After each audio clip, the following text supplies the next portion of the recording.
Assalamu alaikum, урматтуу Ош технологиялык университетинин жалпы эмгек жамааты, менин кесиптештерим жана жалпы окуп жаткан студенттер.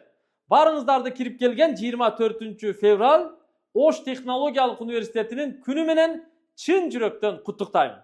Майрамыңыздар менен. Мен Ош технологиялык университетинин энергетика факультетинде окуп бүттүм. Ага эжекелерим мени аябай жакшы окутушту. Bir эле окубастан, экинчи курстан баштап мен Ош технологиялык университетинин ректоратында кызматымды баштадым. Окууну бүткөндөн кийин энергетика факультетинде сабак берип, мугалим болуп дагы иштедим. Сиздер мени окуттуңуздар, сиздер мени тарбияладыңыздар, сиздер мени өстүрдүңүздөр. Анан коомго чыгардыңыздар. Ошон үчүн мен Ош технологиялык университети, андагы ага эжекелерим, кесиптештерим менен ар дайым сыймыктанам.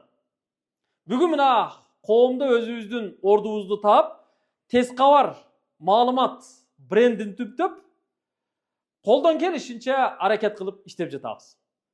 Буюрса, эң жакшы деңгээлге чыгабыз деген үмүттөбүз, аракетибизди кылабыз. Ош технологиялык университети келечекте бир эле Кыргызстанда эмес, Орто Азияда, ал эле эмес жалпы эсенги өлкөлөрүнүн түрк тилдүү мамлекеттердеги университеттердин ичинен эң алдыңкы университеттердин, окуу жайлардын катарына кошулат деген үмүттөмүн, ишеничтемин. Барыңыздар бар болуңуздар, окууңуздарга, ишиңиздерге ийгилик каалаймын. Ошту өнүгүүгө карай.